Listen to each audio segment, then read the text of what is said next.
افسانہ ہے کہ آج اگر اس آزاد کشمیر میں پاکستان تحریک انصاف کا ایک سپاہی، ایک درویش، صرف ایک ملنگ آدمی وزیر اعظم ہے تو وہ ہمارے کوٹلی کے ملک نثار صاحب جیسے دوستوں کا، فیصل بھائی جیسے دوستوں کا، راجہ سلطان جیسے دوستوں کا، سبیل بھائی آپ جیسے دوستوں کا، ورکروں کا، اور سائیں یہاں پہ کھڑے ہیں آپ جیسے کارکنوں کی بدولت آج اسٹیج پہ ہمارے تحریک انصاف کی یہ جو لوگ ہیں ہمارے ماشاءاللہ یہاں پہ منسٹر اور وزیر اعظم بنے.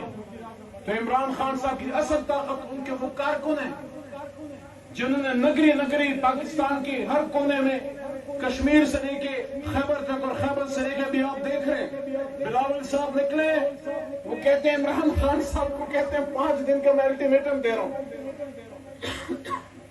میں ان کو کہتا ہوں پہلے اپنی سندھ کی تو خبر کر لو.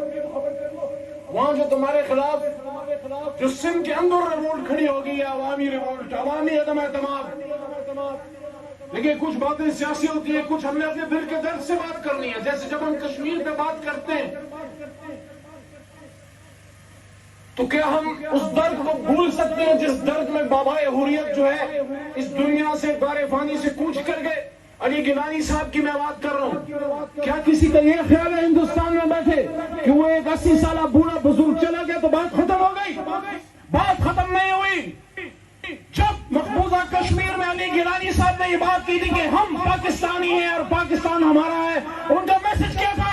ان کا میسج یہ تھا کہ کشمیر تو جب تک آخری کشمیری زندہ ہے اور دنیا کی کوئی طاقت کشمیریوں سے ان کی آزادی کا حق نہیں چھین سکتی، تو جب تک آخری کشمیری زندہ ہے ہر کشمیری جو ہے وہ برہان مظفر وانی ہے، ہر کشمیری جو ہے وہ ریاض نائکو ہے، ہر کشمیری جو ہے وہ یاسین ملک ہے، ہر کشمیری ڈاکٹر قاسم فختو ہے، اور ہر بہن آسیہ اندرابی ہے. لیکن ہم نے اپنے ان جذبوں کو جوان رکھنا ہے، اپنے آنے والی نسل کو بتانا ہے کہ ہم نے تا قیامت انتظار نہیں کرنا، ہم نے تا قیامت ہندوستانی ڈوگروں کے نیچے نہیں رہنا.